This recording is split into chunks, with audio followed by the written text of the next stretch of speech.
it's going to do me. But you have taken it. I do things I have no faith in, but I do them like clockwork. You seem livelier since the new doctor arrived. I feel the same. Did you notice Adelaide wasn't at the funeral? I knew she wouldn't be. Her fiancé won't let her go out, not even to the front door. She used to be full of fun. Now she doesn't even powder her face. Nowadays, you don't know whether it's better to get engaged or not. It's all the same. The problem is, we're always being criticised. They won't let us enjoy life. Adelaide must be having a terrible time. She's afraid of your mother. She's the only one who knows the true story of her father and how he got his land. Every time she comes here, your mother needles her about it.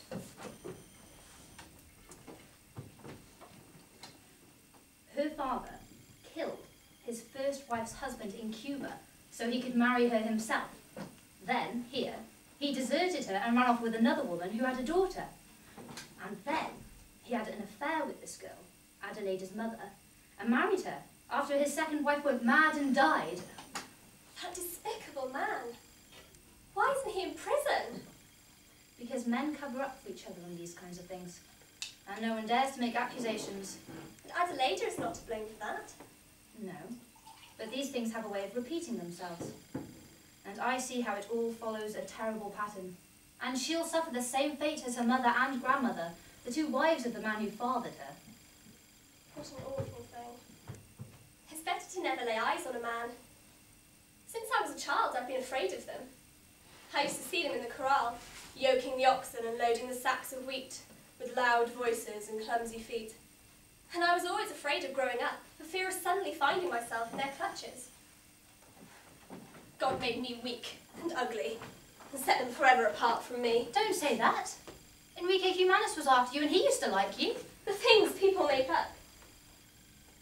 One time, I stood at the window in my nightgown until daylight, because his field hand's daughter told me he was going to come. He didn't. It was all just talk. Then he married someone with more money than me. And as ugly as the devil. What do they care about ugliness? All they care about is land, oxen, and a meek little dog to cook for them. One of your shoelaces isn't tied. What difference does it make? You'll step on it and you'll fall. One less.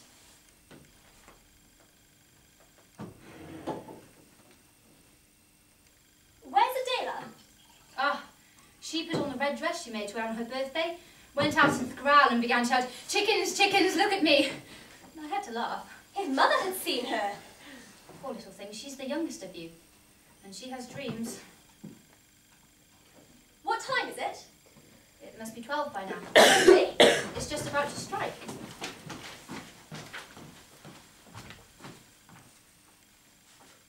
Have the chickens seen you yet? And what would you like me to do? If Mother sees you, she'll drag you out by the hair. I had such dreams for this dress. I planned for it the day we were going to eat watermelons down by the water wheel. There wouldn't have been another like it. It's a lovely dress. And it suits me very well. It's the best one Magdalena has ever made. What did the chickens say? They made me a gift of a few fleas that bit my legs. What you could do is dye it black. The best thing she can do is present it to Angustias to wear when she marries Pepe el Romano. But Pepe el Romano? Haven't you heard? No. Well, now you know. That's not possible. Money makes everything possible. Is that why she went out after the funeral and was looking through the door? That man has the nerve He to... has the nerve to do anything. What are you thinking, Adela? I'm thinking that this period of mourning has caught me at the worst possible time. You'll soon get used to it. I will not get used to it. I can't be locked up. I don't want my body to dry up like yours. I don't want to waste away and grow old in these rooms. Tomorrow I will put on my red dress and go walking down the street. I want to get out!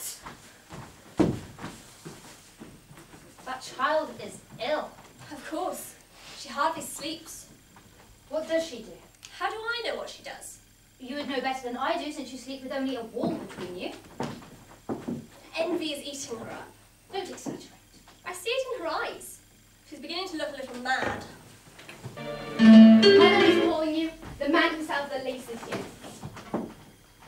Don't look at me anymore. If you want, I'll give you my eyes. They are brighter. And my fix that crooked one of yours, but turn your head away when I pass. Adela, she is your sister. Besides, she is the one that loves you the most. She follows me everywhere. Sometimes she peeks into my room to see if I'm asleep. She won't let me breathe. And it's always, what a shame about that face. What a shame about that body that won't belong to anyone. No, it will belong to anyone I please. For Pepe El Romano? Isn't that it? What do you say? What I said, Adela. Be quiet. Do you think I haven't noticed? Lower your voice. Get rid of those thoughts. What do you know? Old women can see right through the walls when it comes to things like this. Where do you go at night when you get up? I wish you were blind. I have eyes in my head and in my hands when it comes to things like this. Why were you standing at the open window, half naked with the light burning, the second time Pepe came to talk with your sister? That's not true. Don't be childish. Leave your sister alone. And if you want Pepe El Romano, control yourself. Besides, who's to say you won't marry him? Your sister Angustias is sickly. She won't survive her first childbirth. She's narrow in the hips, old, and from what I know, I can tell she'll die. Then Pepe will do what all the other widows do in this country. He'll marry the youngest, the most beautiful, and that will be you. Live on that hope, or forget about him. Whatever you want, just don't go against the law of God. Be quiet. I won't be quiet. Mind your own business. Spy. Traitor. I'll have to be your shadow. Instead of cleaning the house and going to bed to pray for your dead, you stick your nose into the affairs of men and women like an old sow, so you can slobber all over them. Or I keep watch, so people won't spit when they come through that door. What great affection for my sister has suddenly come over you. I have no affection for any of you, but I want to live in a decent house. I don't want to be disgraced in my old age. Well, your advice is useless. It's already too late. I wouldn't fight you. You're just a servant. I'd fight my mother, throw out this fire that rises from my legs and mouth. What can you say about me? That I lock the door and don't leave my room? That I don't sleep? I'm smarter than you are. See if you can catch this wild rabbit in your hands. Don't defy me, Adela. Don't defy me. Because I can raise my voice, light the lamps and make the bells ring. Bring out 4,000 yellow flares and set them on the walls of the corral. No one can stop what has to happen from happening. You care about him that much? That much. When I look into his eyes, I feel as if I'm slowly drinking his blood. I can't listen to you. You will listen to me. I was afraid of you, but now I'm stronger than you are. Always arguing. Of course. She insists I go to the store in this heat to get I don't know what. Did you buy me that perfume? The most expensive. And the face powder, I put them on the table in your room. Have you seen the lace? And this? It's for me. For a shift. You have to have a sense of humour. Just for me to see. I have no need to exhibit myself to anyone. Nobody sees you in your shift. Sometimes. But I adore underclothes. If I were rich, mine would be made of Dutch linen. It's one of the few pleasures I have left. This lace is lovely for baby bonnets. We'll see if Angustias uses this on hers. If she decides to have babies, you'll all be sewing morning and night. I don't plan to sew a stitch. Much less take care of someone else's children. Have you seen the women down the street sacrificing their lives for little brats? They're better off than you are. At least they have a laugh down there, and you can hear them bashing each other around. Then go work for them. No, I'm stuck in this convent now. It's the men! Coming back from the fields! A minute ago it struck 3. With this sun. Oh, if only I could go out to the fields too. Each class does what it must. That's how it is. There's no greater joy than being in the fields at this time of year. Yesterday morning the harvest has arrived. 40 or 50 good-looking young men. Where are they from this year? From very far away. They came from the hills, full of spirit, burnt like trees, shouting and tossing stones. Last night, a woman dressed in sequins arrived in town, and she danced the accordion. 15 of them paid to take her into the olive grove. I saw them from a distance. The one who arranged it was a boy with green eyes, as tight as a sheaf of wheat. Is it true? How can it be? Years ago, another of these women came. Men need these things. They are forgiven everything. To be born a woman is the worst punishment. Not even our eyes belong to us.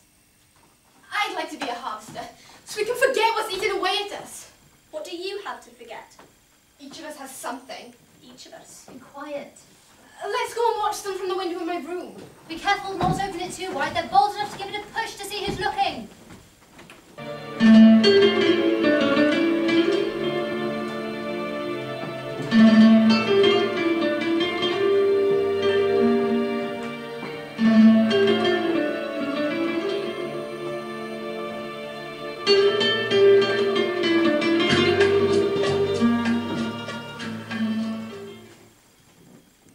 Be grateful I didn't happen to open my mouth. I could have said things too. What could you have said?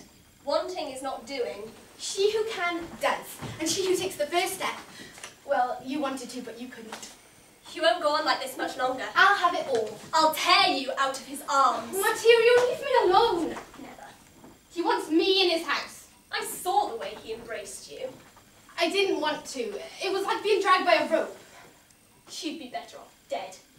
Stay away from that man. Who are you to tell me that? It's no place for a decent woman. How you'd love to be there yourself. The time has come for me to speak. Things can't go on like this. This is only the beginning. I had the strength to go forward, the looks and the courage you don't have. I saw death under this roof, and I went out looking for what is mine, what belongs to me. That heartless man came here for someone else. You have come between them. He came for the money, where his eyes were always for me. I won't allow you to snatch him away. He is going to marry Angustias. You know better than I that he doesn't love her. You know because you've seen he loves me. Yes. He loves me. He loves me! Stick a knife in me if you like, but don't say that to me again. That's why you're keeping me from going off with him. You don't care if he embraces a woman he doesn't love. Me neither. He could spend 100 years with Angustias, but if he embraces me, that seems terrible to you, because you love him too. You love him too! Yes! Let me say it openly. I love him. It's not my fault. Don't embrace me. Don't try to soften my eyes. My blood is no longer your blood. I tried to think of you as a sister, but I see you only as a woman. Well, there's no solution here. If one of us has to drown, it's me. Pepe or Romano is mine. He takes me to the reeds at the edge of the river. Never. I can't stand the horror of this house anymore. Not after knowing the taste of his mouth. I will be what he wants me to be, with a whole town against me, branding me with their fiery fingers, persecuted by people who claim to be decent, and right in front of them, I will put on a crown of thorns, like any mistress of a married man. Be quiet! Yes, yes, let us sleep. Let him marry Angustias. But I will go to a little house alone, where he can see me whenever he wants, whenever he feels the need. That won't happen, as long as I have one drop of blood in my body. Not you. You're weak. I could bring a wild stallion to his knees with the strength of my little finger. Don't raise your voice! I can't stand it. My heart is full of something vicious, and I can't keep it from smothering me. God taught us to love our sisters, but he must have abandoned me in the middle of darkness because I see you like I've never seen you before. Where are you going? Get away from the door! Get past if you can.